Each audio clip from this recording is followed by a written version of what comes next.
It's so important that companies are very clear about the roles and responsibilities of all the individuals involved in a recall team and indeed in the broader organisation, so that everybody understands what they need to do, when they need to do it, and they have the information available to them at the time to go and do the job that they're assigned during a food recall. The key to preparedness is to have an effective and well-documented recall protocol in place at your business. When the actions taken in a product recall go wrong, the cost can be extensive, both to the organisation and the community. When carrying out a mock recall, it's a great idea to time your activities so you've got a benchmark to compare your performance. You should have mock recall as part of your regular processes. Here at Coles, we're more than happy to help. Whether it's a traceability exercise or receiving mock communications about a mock exercise, we're very pleased to help out in that regard. And whether, unfortunately, you've had a recall or whether it's just a mock recall exercise, we'd also recommend that you sit down and review what happened, what worked well, that you'll keep doing, and what you could do differently or better next time. And that just means that with practice, everything goes more smoothly before the next time you need to use it. You need to recall product if there is a health or safety issue with your product. It's important for all food businesses to have a food recall action plan and to understand that while the process may seem difficult, there are templates available and there are people available to help you through the process. Make sure that you have the right people, the right resources and the right skills and capabilities to conduct it effectively. Anything that would allow you to follow the right steps and making sure that you know who's accountable for what, so roles, clear role responsibilities, and a very good checklist. There are lots of documents out there, both from FSANZ and AFGC and from various other sources that you can actually use to guide you through.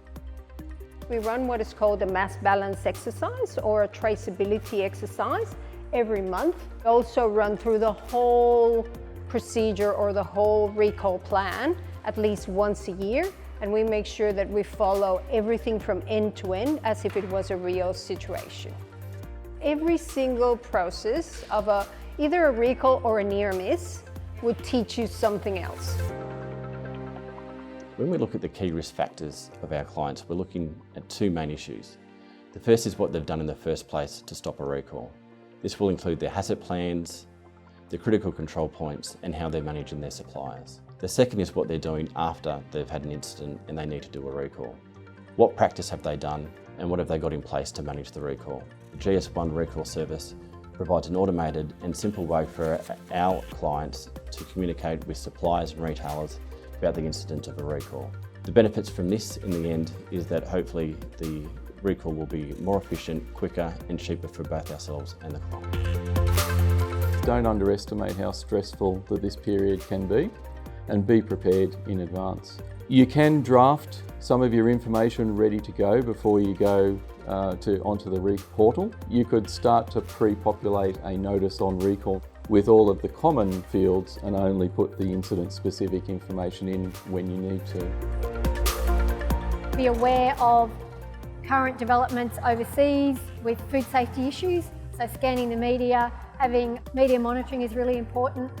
Doing a really good risk assessment on your product, so what sort of things could go wrong.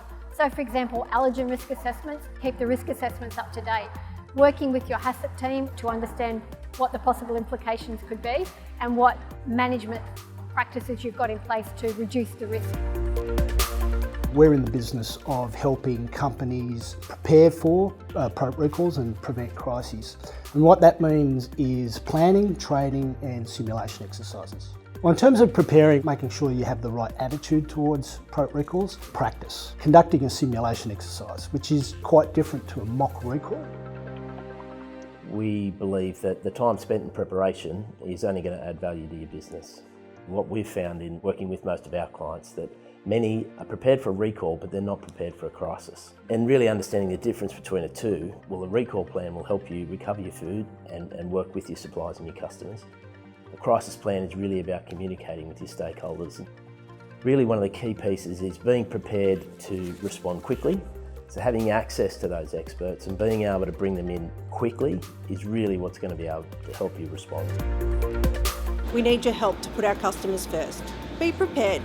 Don't wait for a recall to realise you do not know what to do or who to call. And finally, have all relevant information available, ensuring that it is accurate.